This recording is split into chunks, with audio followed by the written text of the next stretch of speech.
Welcome to Modern Farm Business Podcast. This podcast is designed to help the farm leader bring their business to the next level. We'll cover everything from leadership and finance to strategy and planning. I'm your host, Dean Hefta.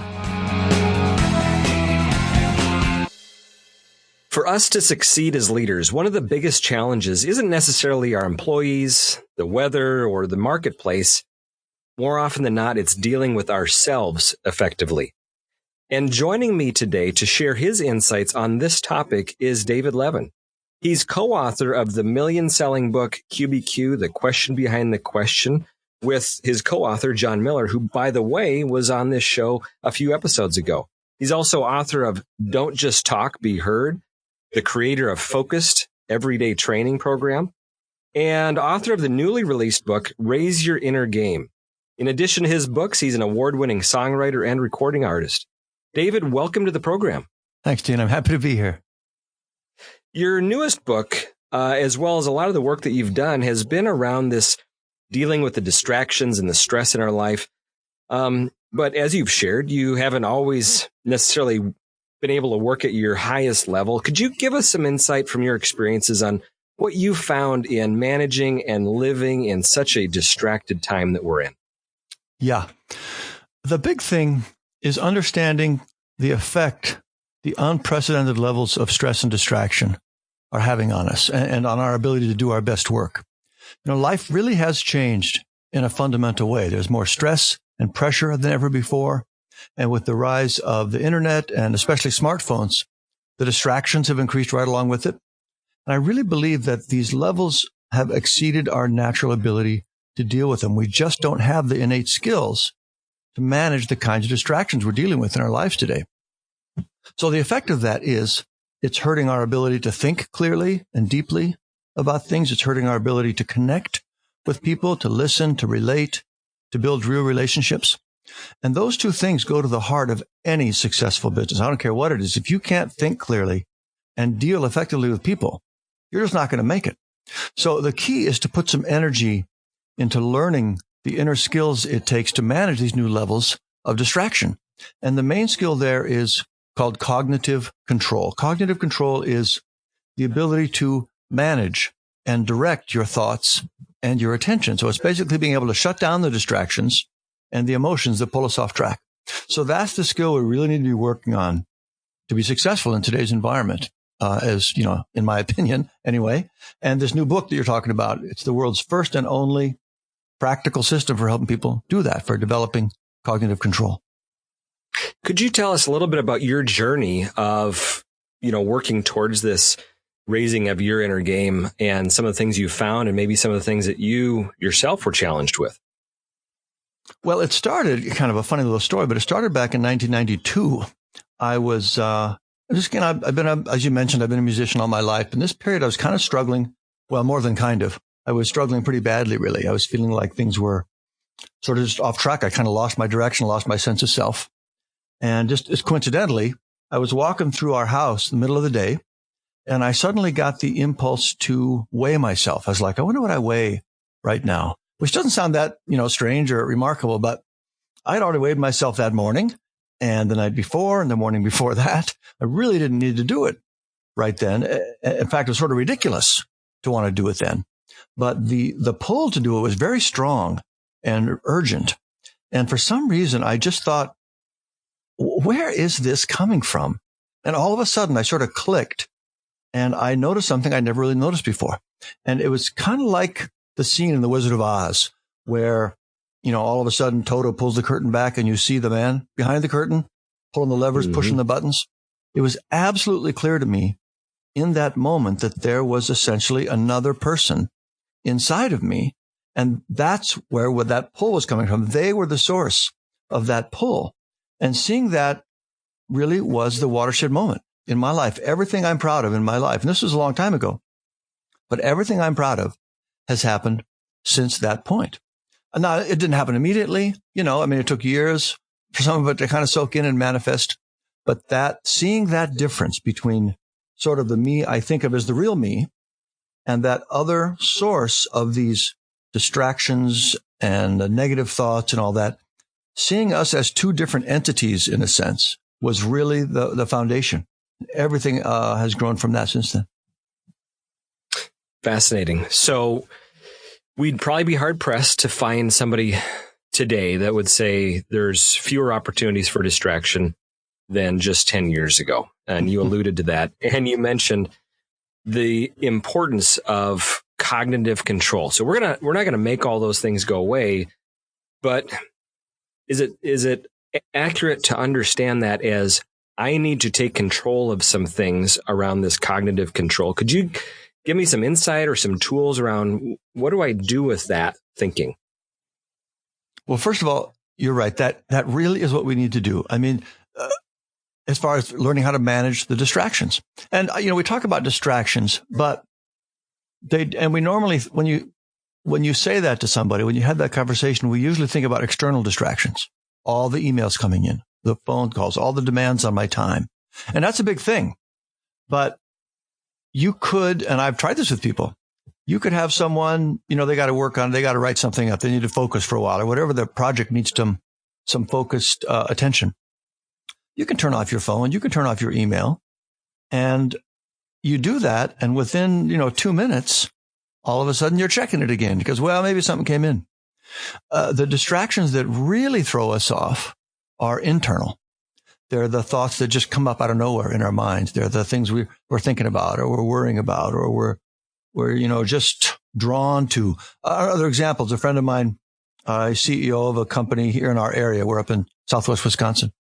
And he's like, I'm the boss, so I can decide what I do. And when I'm sitting there at my desk, I'm working on something, and all of a sudden this thought comes up, hey, I wonder what's going on with the Packers. And all of a sudden he just clicks over and he finds himself, 30 minutes later, gosh, I just spent the last half hour reading about the Packers. So that's when I talk about the unprecedented levels of distraction. It's not just the stuff that's coming at us. It's the instantaneous access we have to whatever we're interested in. And we get addicted to this sort of novelty burst of information, of text, of email, of whatever it would be, news. And really the solution to that, again, comes back to this skill. It's cognitive control. It's just literally learning how to notice where your attention is going, like my friend with the football impulse. So you asked about a specific thing you can do. It's on a face. It's so simple. You almost walk right past it, but you're sitting there, you're working on something and you notice that thought. Hey, I wonder what's going on with the Packers. And you say, no, not going there. And remember my story earlier with the Wizard of Oz. I talked about how helpful it was to start to see that there were like two entities in there.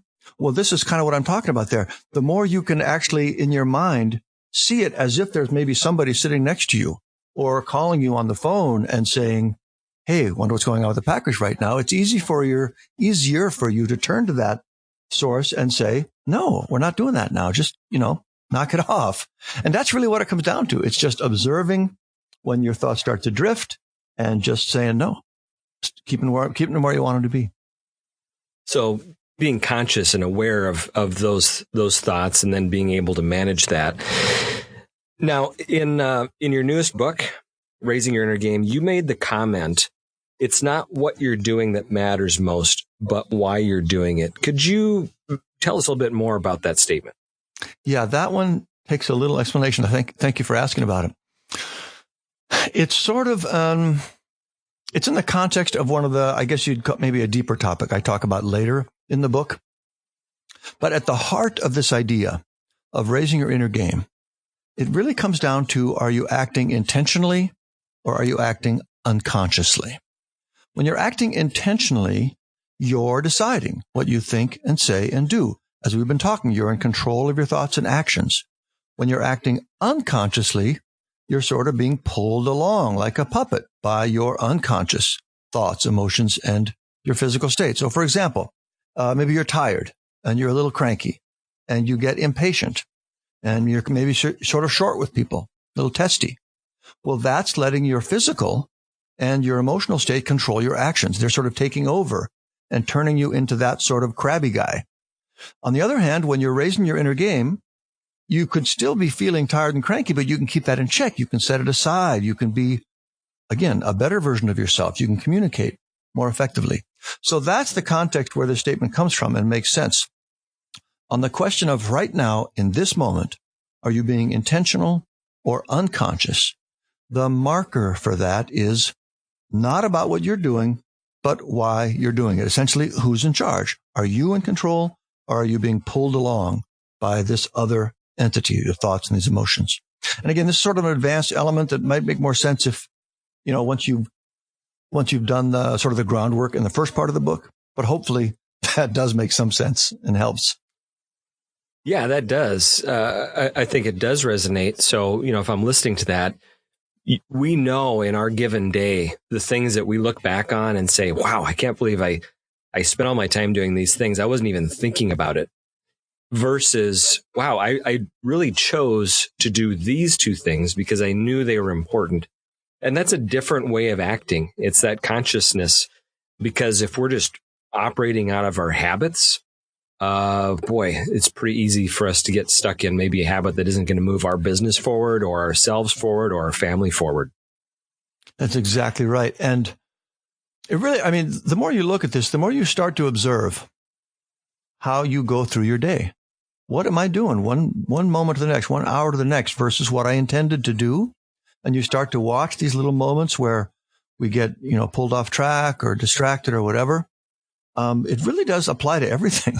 If there's a gap between what you think you're capable of and what you're doing now, this is kind of going to crack that code for you. If there's a gap in the person you want to be and the person you are actually being at the end of the day, this is the key to that too. It goes right to the heart of really everything we do. And the other really nice benefit, we're mostly talking about it in the context of business and work, and in your case, with your listeners, farming. And that's all the same, sort of stuff, getting things done. But it also happens to be the same process that brings some really deep feelings of satisfaction and joy and meaning and purpose in our lives without having to actually think about those things and try and manufacture them. You just find that the more you're being intentional in these moments, the more you're following what you said you were going to do rather than getting just kind of flitting around like we do, you naturally start to feel stronger and more connected and more alive and more, again, just joyful. It's a really wonderful thing to focus on. David, you mentioned something there about this gap between maybe how I am being or what I've been doing versus what I want to be doing or how I want to be. Would you encourage people to actually sit down and write those two levels out? Or how can somebody really kind of hit that gap head on? That's a good question. I don't indicate it specifically in the book, but as you ask about it, well, I'll tell you how I do it, I think. I don't necessarily have an articulated list of ways I want to be. I just kind of know how I want to be. And it sort of shows up like, not every morning, but most mornings as part of my kind of get my day started routine. I do sit and journal a little bit, but it's not really, Dear Diary kind of stuff so much. It's just kind of how's things going right now? What am I working on? What am I feeling about those things? And that's where this all kind of gets fleshed out. So just whatever I'm working on, that's sort of my intention for myself. And it has some specifics, I got to do this task or that task, but there's more of a general sort of arc of what I'm working on now and how I'm feeling about that. And I can also, it's really clear in there once you start thinking about it.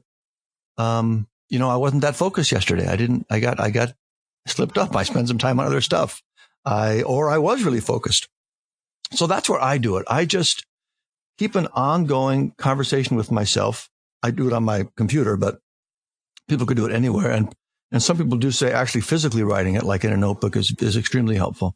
But just some sort of ongoing narrative, basically, how are things going? Like if you imagined yourself having a buddy that you would check in with on these kind of things, just what's going on with you? How are you feeling about it?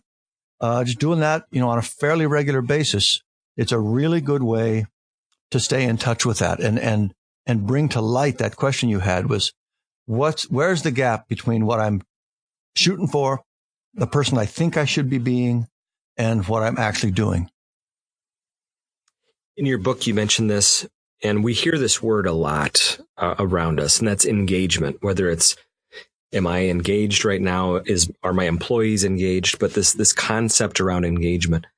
What does for you engagement mean, and why is that such a powerful thing that we need to understand? Engagement for me just means your attention is fully on what you're doing. You're not off in your head somewhere thinking about this, worrying about that, which, by the way, is where most of us spend our time. You're just there, focused on what you're doing. Now, most people experience this in some of the more fun things we do, especially like fast-paced activities, playing ping pong, surfing, skiing, all different sorts of physical activities. For others, it's listening to music or being outdoors. But pretty much everyone has had the experience of being fully engaged in what they're doing. And it's really just the best feeling. That's when we feel the best about ourselves and about our lives. And we're not even thinking about it. We just feel that way. But the trick then is to learn to access that feeling and be fully engaged, not only in those fun times, but with whatever we're doing. Just bring that sort of engagement to all of our tasks or whatever we feel they really need to be. And again, that comes back to developing cognitive control. And the reason engagement is so important is because, that feeling we have of being at our best is not just a feeling of doing fun things. That actually is when we're at our best.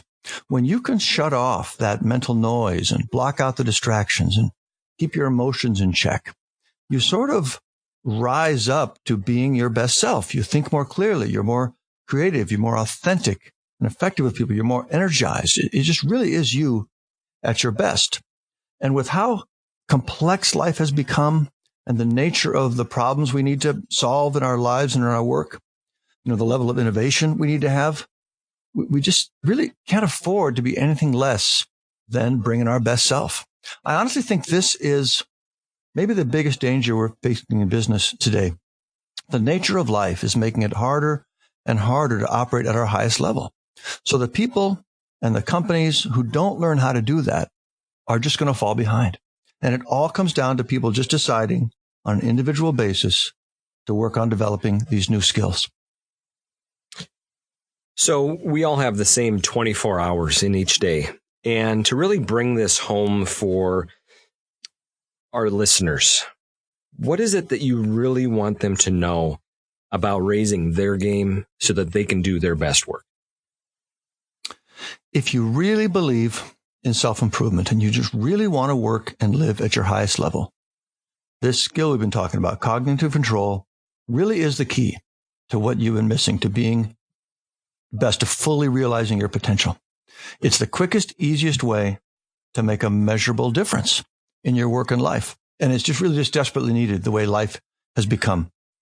The best news is we haven't talked about this, but anyone can do it. There's no special talent or skill required. It takes almost no time to do it. You just need to have this in your mind and decide to go after it and have a plan for how to do it. And that's what the Raise Your Inner Game book is about. So cognitive control is the key, and anyone can do it.